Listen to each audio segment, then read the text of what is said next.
آیا کله هم داسې شوی چې د یو چا په اړه دې فکر کړی وي او ناچاپه ستا ټلیفون زنګ وهي او هماغه کس وي؟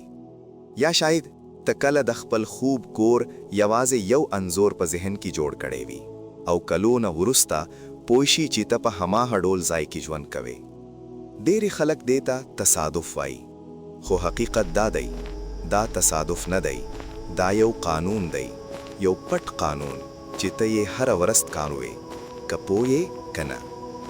نن روز موږ ژوره ډوبېږو د هغه څه په لور چې زه یې مقناطیسي ذهن بولم.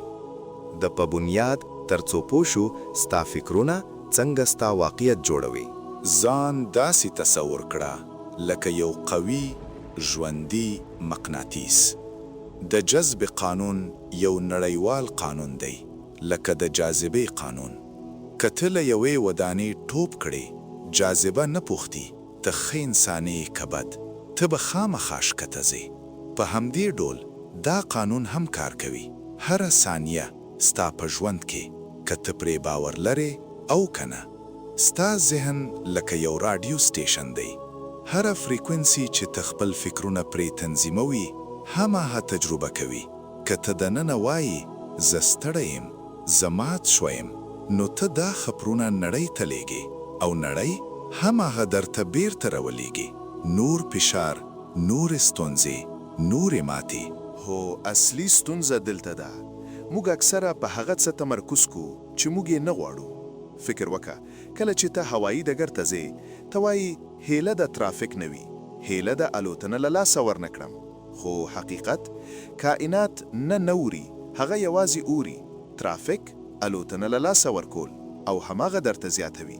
لکه څنګه چې ویل کیږي هغه څه چې ته مقاومت کوي دوام کوي. نو که ته تل د ناروغي په اړه فکر کوې یا د پور په اړه اندېښمن یې، ته په ناپوهۍ سره هماغه شیان په خپل ژوند کې ساتې. که غواړې خپل ژوند بدل کړې، نو باید خپل داخلي سکرپټ بدل کړې. پر ځای د دې چې ووایې زه نه غواړم ناروغ شم، ووایه زه هره ورځ روغ او قوي کېده شم. اوس پوښتنه دا ده، موږ دا څنګه عملي کوو؟ راز موږ ته یو ساده خو قوي فورمول راکوي. 3 ګامې. لومړی ګام خوستنه وکړه. واضح شه، مبهم مه اوسه.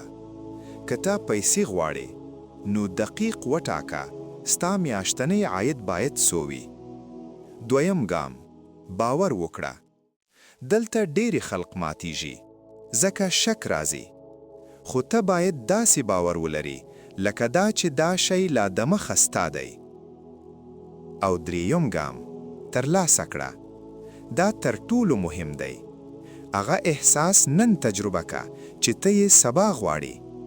که ته مینه غواړې، نو نن ځان بشپړ احساس کا. د بل چا انتظار مه کوه چې تا بشپړ کړي. د دې مقناطیس د پیاوړتیا لپاره ته کولی شي 2 قوي وسایل وکاروي: لید یا ویژوالایزیشن او مننه یا ګراتیټیود. هره ورځ 15 تر 10 دقیقو پورې سترګې پټې کړه او خپل د خوب ژوند احساس کړه. د هوا بوی احساس کړه، د موټر سټیرینګ لمس کړه او اجازه ورکړه چې دا خوښي دې ټول وجود ونیسي. او مننه، هیڅ کلی ارزش کم مګني. کله چې ته د هغه څه لپاره منندوی یې چې لا دی لري، ته نړۍ ته دا پیغام ورکوي: زه لا ډیر څه منلو ته چمته یم. او نړۍ درته نور هم درکوي. خو یو مهم حقیقت چې باید هیره نشي: ذهنیت انجن دی، خو عمل سونګ دی. بې له عمله هیڅ جذب نشته. کله چې فرصت دروازه ټکوي، ته باید ورخلاص کړې. ته د خپلې کیسې لیکوالي، یا به قلم په خپل لاس کې نیسي، یا به ژوند ستا لپاره کیسه ولیکي. نو هم د اوس له ځانه وپوښته: زه نن په کومه فریکونسي خبرونه کوم؟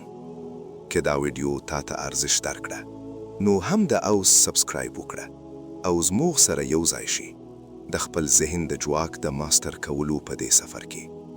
او لاندې کامنټ ولیکه: زه منندوی یم د څه لپاره. راڅو چې د مثبت فریکونسي یو ځای پیل کړو. مننه د لیدلو لپاره. او په یاد ولره، ستا فکرونه ستا د برخلیک معماران دي.